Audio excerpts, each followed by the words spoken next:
Hi everyone. So in class today, we started talking about our modelling task that was coming up, and I was asked if I could provide an example. So this is my completely unplanned modelling example. So I've just simply grabbed an equation straight out of the book. I haven't looked at this at all, and I'm just going to start exploring what happens with this equation when x equals 1. So keep in the back of your mind, we want to try and link everything back as much as we possibly can to the work that we've done. So think graphing, think axes intercepts, think turning points or stationary points, think differentiation and tangents and normals and that kind of thing.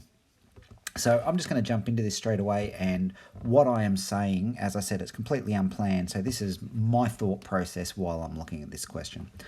And the first thing I think is, well, investigate the function f of x equals 2x cubed minus x plus 1 when x equals 1. Well, let's actually just start by finding out, well, what happens when x does equal 1. And I'm going to write some notes over here, because in the modelling task, you need to explain what you're doing at different points as well. So some of what I write will be relevant to be your explanation. Some of what I write will just be good annotations. You could possibly add this as an example later on. So I'm just starting what happens when x equals 1. And maths notation, I substitute in the 1. I'm showing all of my working here. I get an answer of 2 minus 1 plus 1, which equals 2. So I know that the graph, I know that the function has the point. Has the point with coordinates.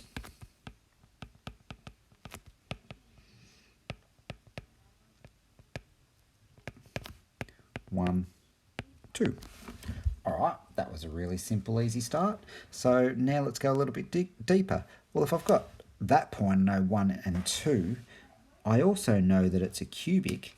Let's go a little bit further on the whole sort of cubic train. So we know it's a cubic, and we can go a little bit further. We know it's a positive cubic.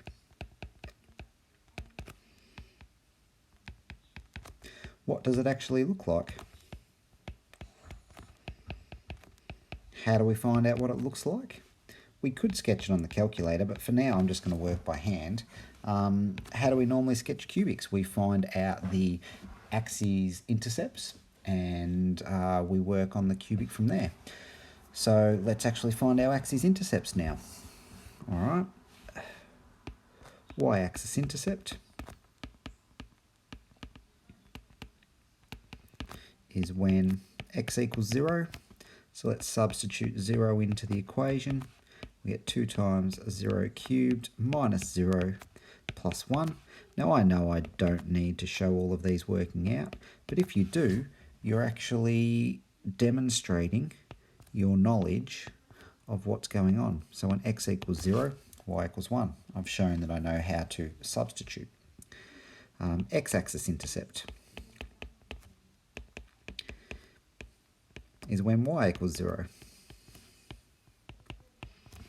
So I substitute in 0, get 2x cubed minus x plus 1, and I know that I need to use the null factor law to solve.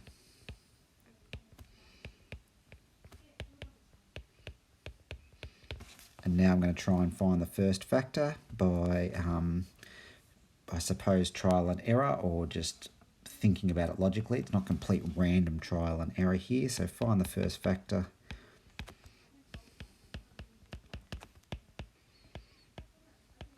I'm going to try, remember I need factors of 1.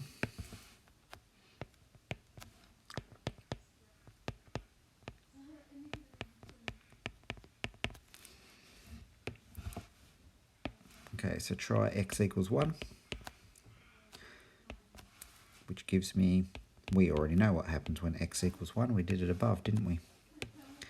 So x equals 1 equals 2, not a factor. If x equals negative 1, we get 2 times negative 1 cubed minus negative 1 plus 1, which gives me negative 2 minus 1, plus 1 plus 1, which equals 0. Therefore, what does that mean? It means that x plus 1 is a factor. Alright, so now that we've got one factor, we can talk about, well, how do we find the other factors? I use a shortcut method here, and I actually say, well, I know if one factor is x plus 1, what are the other factors? I need to have a 2x squared to get 2x cubed. I need to have a plus 1 on the end. What will be the middle term to make everything else work? And I sort of work this out in my head from here, and I go, well, 1 times 2x is 2x squared. I need to have 0x squared, so I need to take away another 2x squared, which means that this one has to be plus 2x, or actually not even plus 2x, it will have to be minus 2x in the middle. And I've got my quadratic. So that's my shortcut, that's what I do, but we haven't really done that in class, so what might you guys do? You would probably use synthetic division.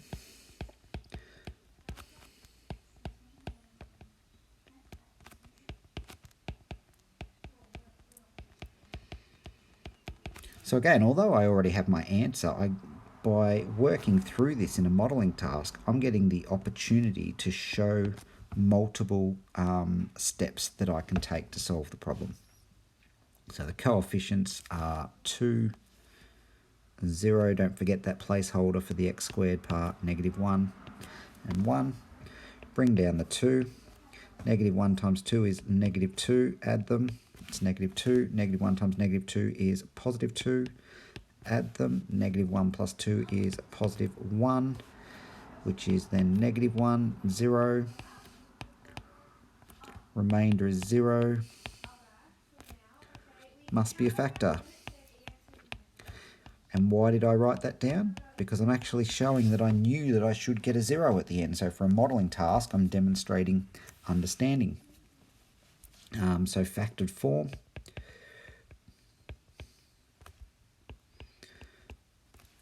Would be x plus 1, 2x squared minus 2x plus 1. Hooray, we get to the same place and we've shown it two different ways, so we're demonstrating our knowledge.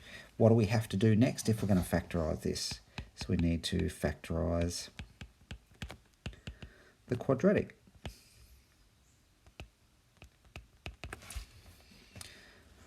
And the quadratic that we're factorising is 2x squared minus 2x plus 1. So again, I just want to remind you at this point in time, this is the complete unscripted version. So my brain at the moment is saying, well, how do I factorise this? What skills could I use?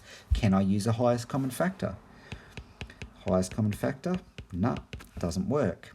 Is it a difference of two squares or difference of perfect squares? Now, I'm not going to write down all of these, but it's not a difference of perfect squares.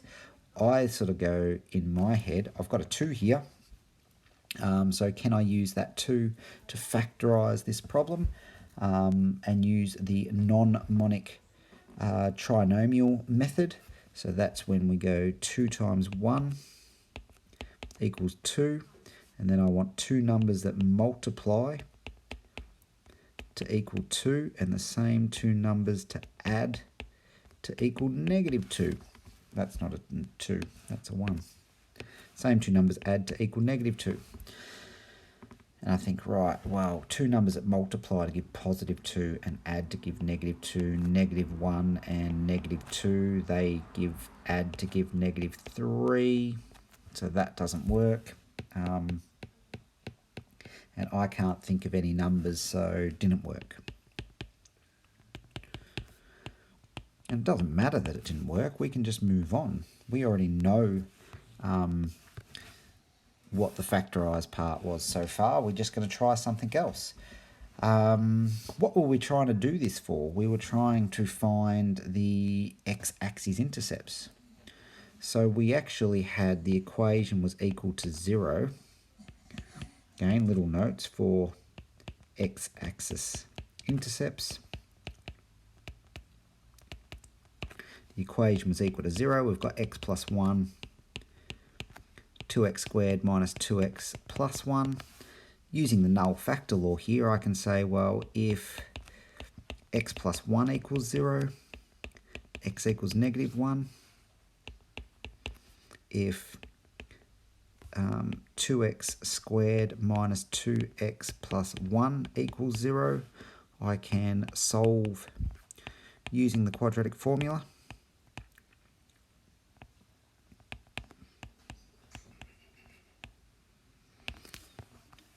And then I get minus negative 2 plus or minus the square root of, what have I got, b squared, so negative 2 squared minus 4 times a times c, which gives me, all divided by 2a, which gives 2 plus or minus the square root of 4 minus 8 divided by 4. And I notice that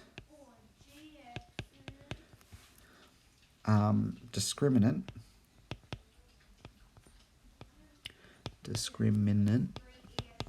is less than 0, therefore no solutions. By writing that down, I've been able to show why I've got my answer, why I've got no solutions. So that tells me that this cubic only has one x-axis intercept.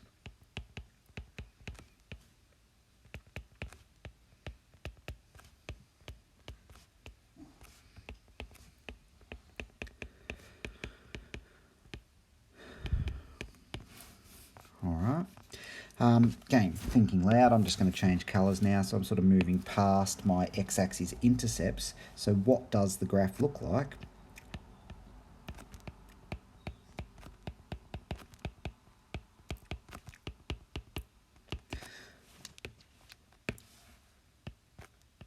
My graph could be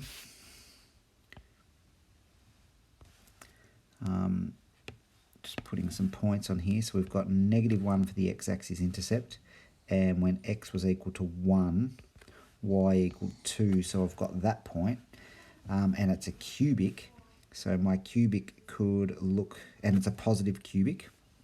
What does it look like? Positive cubic. So I guess option 1 is it goes up like this and has a point of inflection somewhere. That's one option.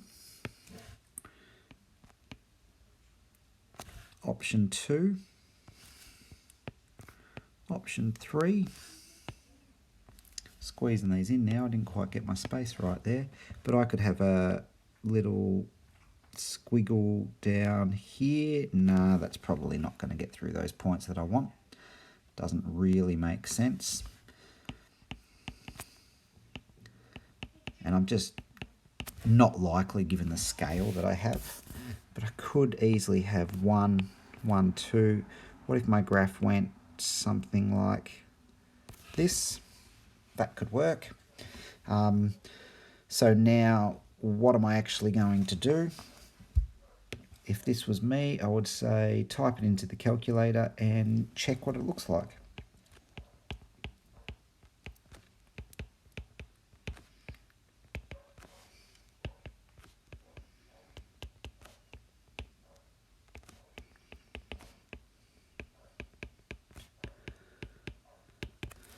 Alright, so sorry, you won't be able to, I will have a crack at this on my iPad. I haven't used this iPad calculator much for graphing, so let's see how badly I do this. I'm going to have a quick little go. 2x power of 3, and then we had minus x plus 1. Oh, right, sweet. We can actually get an idea of what my graph looks like. And having done that, it's just reminded me that on those 3 graphs I put above, I didn't even consider the y-axis intercept. So let's go back my y-axis intercept had to be at 1. So let's draw a better version of my graph.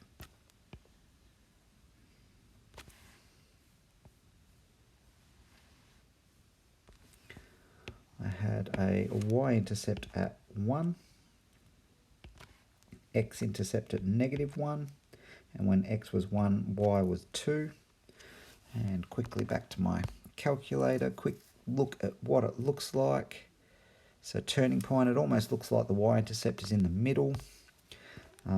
So we sort of went up, down, up again. Let's put on some points. 1, 2, 0, 1, and -1, 0. All right, what do you think we might do next? Still in the explore stage, makes sense. Can I, just changing colors here to sort of mix things up. Can I find those stationary points?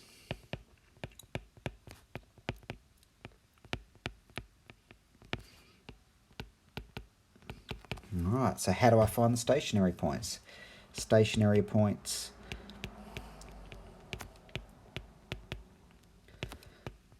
occur when the gradient, when the gradient derivative equals 0. Why do I write that down? I'm explaining why I'm about to differentiate. I'm explaining why I'm about to make the derivative equal to 0. So if f of x, 2x cubed minus x plus 1, f dash of x is 6x squared minus 1, and we want to solve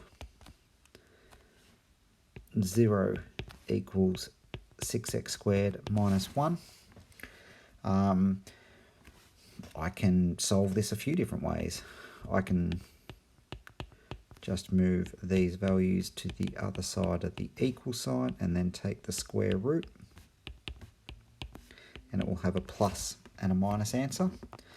And that sort of matches the idea of this potentially being symmetrical, because I've got 1 plus 1 minus.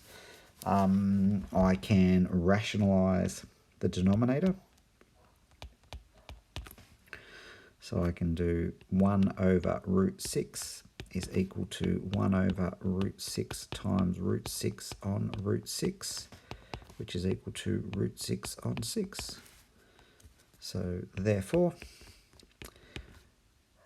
x value for the turning point will be equal to, what am I going to have here? Plus or minus the square root of 6 on 6. Okay. To find the y value,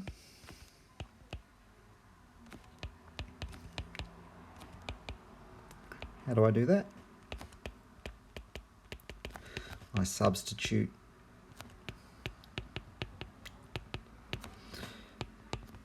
x equals plus or minus root 6 on 6 into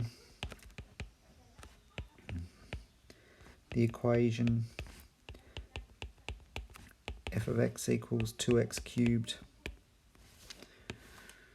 I'm trying to go fast here, minus x plus 1.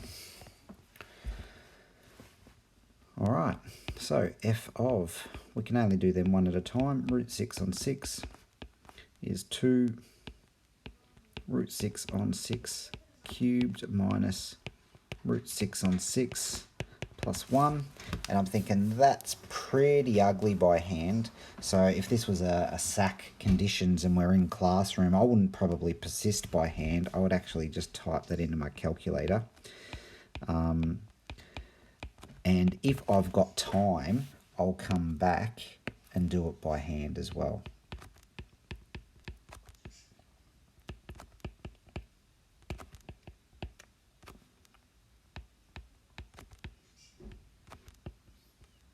And so this is, I think I mentioned in class, managing your time.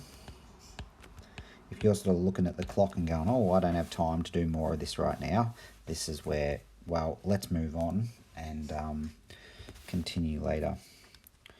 Alright, so I've got my calculator. I'm going to go back to my home screen. No, I wish I could remember how to do this on here. There we go. And I might just add, so that's function f9 of x. So when I'm in my calculator, I can actually just say f, where's f? There we go. Oops, f9. So it's turned bold, it knows what it is. And I want to substitute in root 6 over 6. Hit enter, and there's my answer. 1 minus root 6 on 6. Oh, sorry, 1 minus root 6 on 9. That's not what I wanted. And then I can go back and substitute in the negative version of it. So put in my negative, enter, and now I've got 1 plus root 6 on 9. So when it was negative, it was 1 plus root 6 on 9, and when it was positive, it was 1 minus root 6 on 9. Okay, so that was 1, get my colour scheme going here, 1 minus root 6 on 9, and then when it was negative, 1 plus root 6 on 9. Okay, here's my good graph. So I've now got my stationary points. This one's negative root 6 on 6, 1 plus root 6 on 9. And the other point was root 6 on 6, 1 minus root 6 on 9. And I've put all of my exact values in. I've now drawn a graph. I've got axis intercepts. I've got stationary points. I haven't said what type of stationary points are. So let's just zoom in. This one here is a local maximum, and this one here is a local minimum. So let's bring some words into this. The function has a local maximum at negative root 6 on 6, 1 plus root 6 on 9.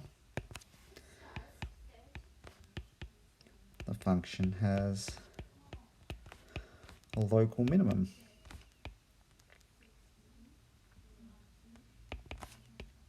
at root 6 on 6, 1 minus root 6 on 9. Cool, so we started with the question to investigate this graph, and we found the y value at 1. We have found the y-axis intercept. I've found the x-axis intercept. I've shown factorization techniques of cubics. I've shown finding axis intercepts for cubics. I've discussed the quadratic formula. I've discussed synthetic division and the null factor law. I've got the discriminant. I've talked about what the different shapes of a cubic with only one x-axis intercept could possibly look like. I've then shown that I know how to do it on the calculator to get the shape. I've then found the stationary points and explained what types of stationary points they are. We're actually cranking along pretty well here. What I haven't talked about is, so now it asked us to investigate the function when x equals 1, and I haven't really talked much about when x equals 1 at the moment. All I know is that when x equals 1, y equals 2. Alright, so let's change colours again. Sorry, I just zoomed in by accident there. More about when x equals 1. So I could find the average rate of change between x equals 0 and x equals 1. Alright, so average rate of change between x equals 0 and x equals 1. How do I find out the average rate of change? So average rate of change, I'm going to zoom into that bit of the graph. It sort of goes like this. That point there is when x is 1, y is 2. That point there is when x is 0, y is 1. The average rate of change would be the rise over run between those 2 points. We know that the run equals 1, and the rise, in this case, also equals 1. So average rate of change is equal to rise over run, which is equal to 1 over 1 equals 1. So we've got the average rate of change. We could talk about estimating the gradient at y equals 1. Sorry, we could estimate the gradient at x equals 1 by drawing a tangent line. I could look at the limit. Let's say we found the rate of change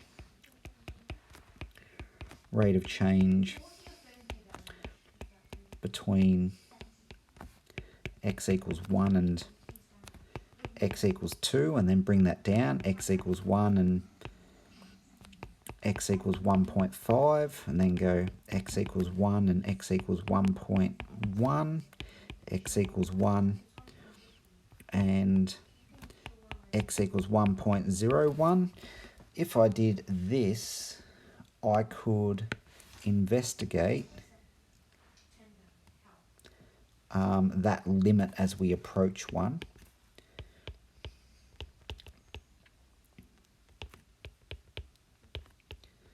As x approaches 1. But again, I would probably save until I knew I had time.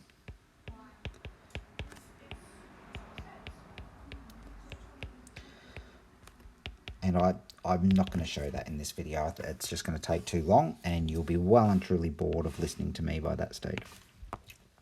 What I can do is I can find the gradient, find the instantaneous, so we've got the average, instantaneous gradient at x equals 1. How do I do that? That's when the derivative equals, the derivative we know is 6x squared minus 1. So I want to find out the derivative when x equals 1, which is 6 times 1 squared minus 1, which equals 5. So the gradient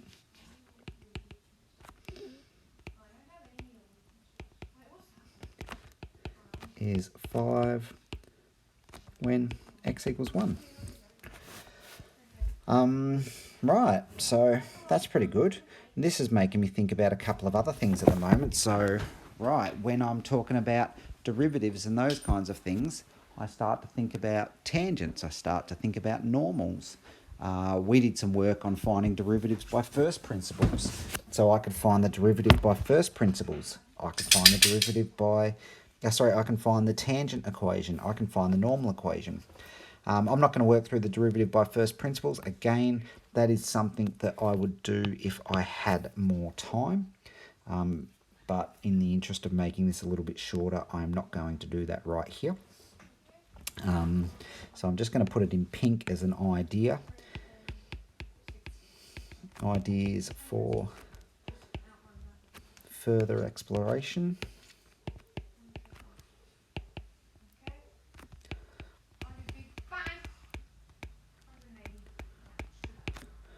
I could do the derivative by first principles.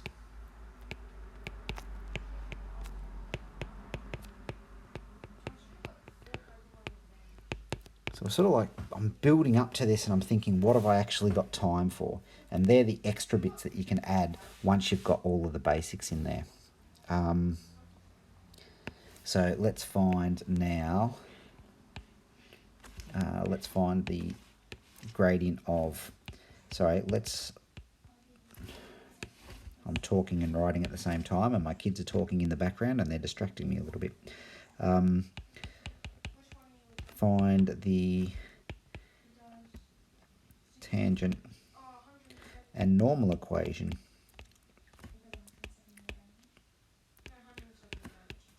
when x equals 1. So the tangent, I know that the tangent gradient is going to be equal to 5 at x equals 1.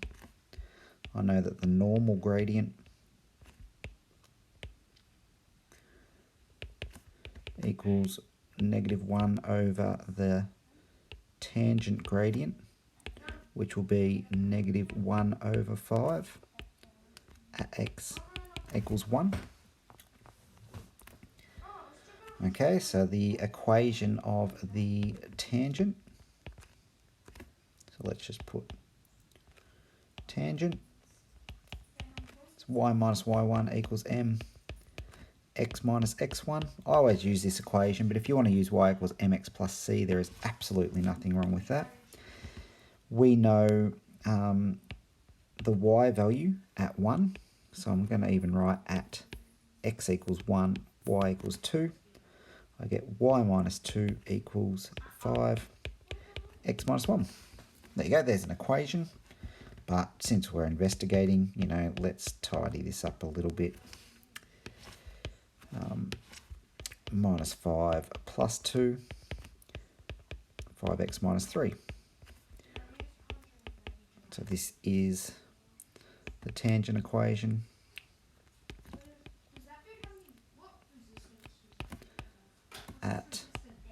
Now because we've got x is 1 and y is 2, I'm going to put at 1, 2. So my normal, really easy here, exact same equation. And same thing again, we're doing it at 1, 2. So we can have y minus 2 equals -1 on 5, x minus 1. Tidy that up. Y equals -1/5 x minus, no, that'll become plus 1/5 plus 2, which is -1/5 x. Plus 2 and 1/5 is the same as 11/5. And again, because we're trying to show some understanding and knowledge here, I'm even going to write that as 11 minus x all divided by 5. And that's a neat way of writing that equation. You could do all sorts of stuff here. You could make it 5y plus x equals 11 as well. Again, extra algebra, not showing any extra understanding other than you can rearrange equations.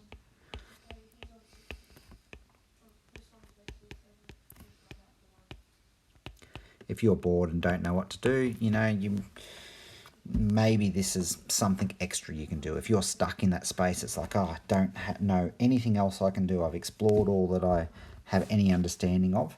Some of the things that you might do is think, well, what extra knowledge can I show? What else can I show Mr. Boot that I have learnt this year in this assignment?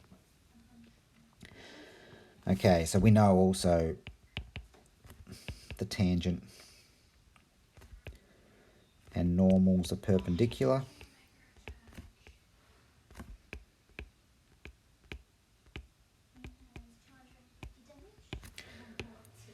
Saving time in this video, but I would probably from here sketch a large, neat graph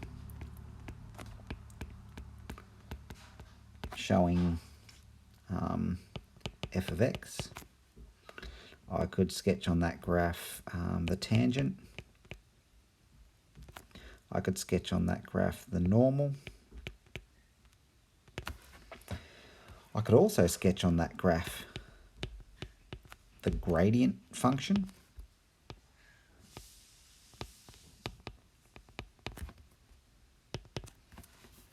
Okay, so you could graph all of these on the same axes or on some similar axes with the same scale to sort of compare the graphs and what's going on. And you might write some comments about what's going on in the graphs.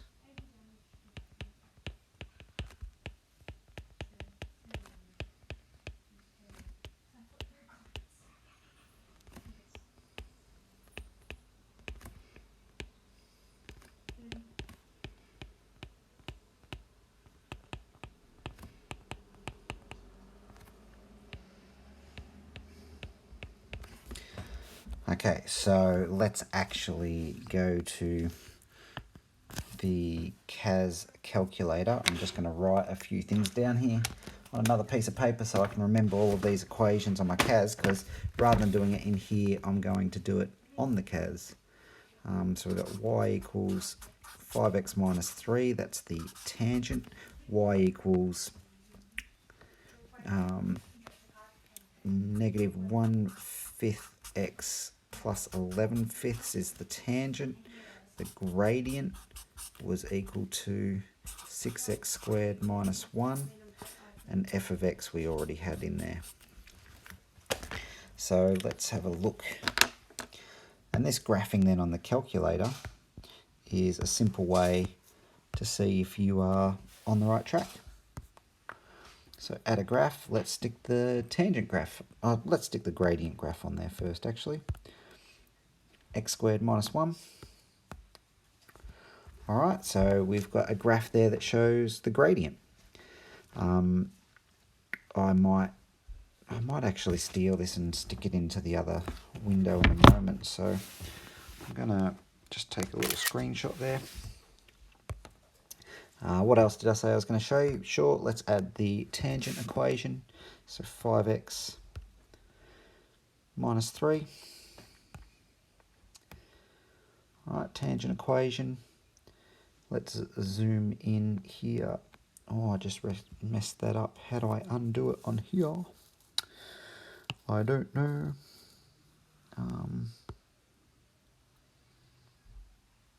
Oh, there we go. That undoes it. Take a screenshot of that one. Now, before I mess this up anymore, I'm just going to stick the tangent on there and move on. As I said, I'm really just exploring that tangent equation that I've typed in onto the graph. It matches the steepness of the curve when x equals 1. So by typing out the graph, I've actually created a check for myself that I am on the right track. So minus 1/5 x plus 11/5. And there's my tangent, my normal equation. And again, you can sort of see that that normal matches. Take one more screenshot.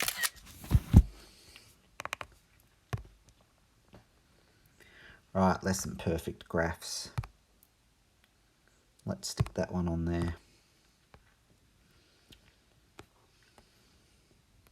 Now, in your assignment, you won't have the ability to just copy and paste photos, so you will have to draw these. I'm going to zoom in here. There you go. Excellent graphs. Let's talk about it. Discussion. Original function is a positive cubic. And the derivative function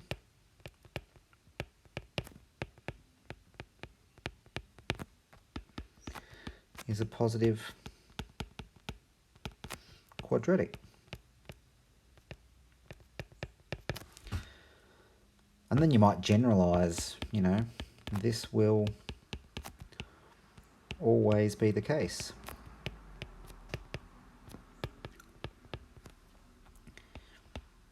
Here are 3 more examples.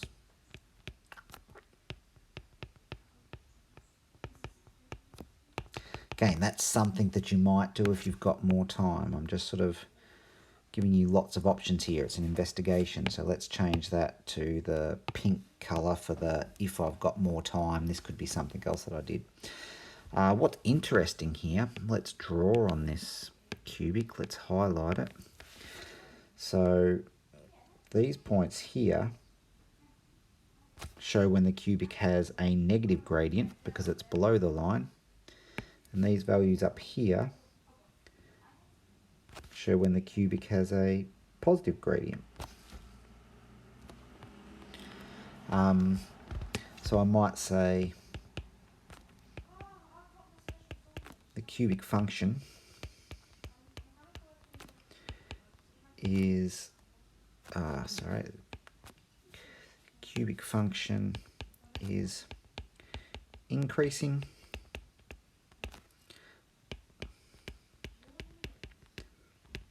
positive gradient for x such that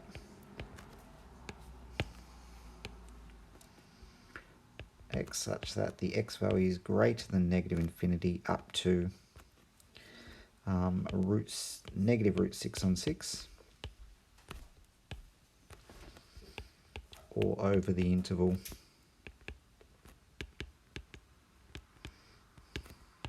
negative infinity to root 6 on 6. Now notice here, it's actually a curved bracket because when the gradient's 0, it's not strictly increasing. So it's increasing those values. The cubic function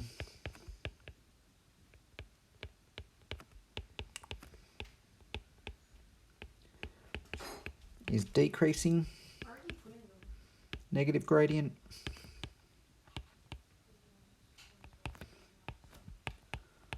for the set of values x such that x is greater than negative root 6 on 6 and less than root 6 on 6, or over the interval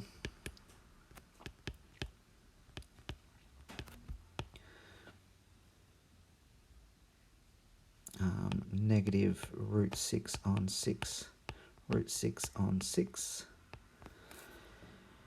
And we've shown set notation and interval notation. But I also noticed I made a mistake up here. So let's bring this down a little bit. And x is greater than root 6 on 6 and less than infinity. It's also increasing in that range as well. So I can write it as increasing for negative infinity to root 6 on 6, or, and that was negative root 6, positive root 6 to infinity. And we've shown some interval notation. We've shown that graphs are there because I've drawn on this graph. Highlighted yellow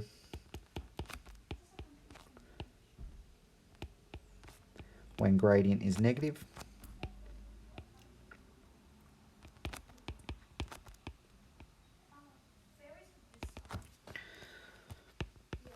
Highlighted green when it's positive.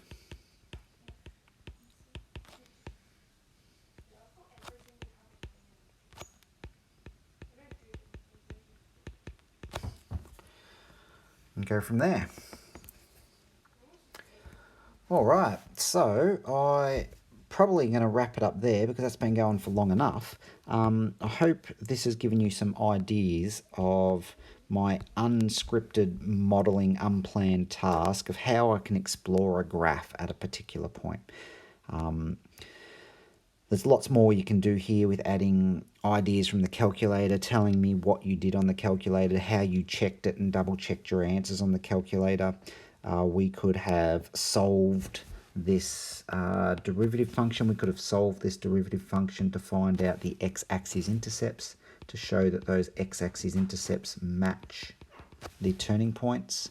As I said, you could have given other examples where the gradient of a positive cubic is always has a positive parabola gradient function. Lots of different bits and pieces here. You could show that graphing. So I did the graphing on the calculator for the tangent function, the normal function, and the derivative function. You could actually go and do some of the by hand algebra for those tangents and normals. There's so many things that you can do here, but please manage your time. Think about what are the key things that I need to show first. Maybe do it on the calculator first so you have a good understanding, and then use your extra time to show it by hand as well. Little notes along the way to explaining what I've done. All of this was, as I said, unscripted, and you can see how I've kind of tracked my notes as I worked through the problem. So I sort of kept the left-hand column for my little handwritten descriptions of what I'm doing. The right-hand side of the page is my workings. It got a little bit less structured as I moved down, but I stuck relatively to that plan. And I've used some different colours to sort of highlight some key points. All of this will help you in your SAC clearly communicate your ideas when you're investigating different models. I hope this is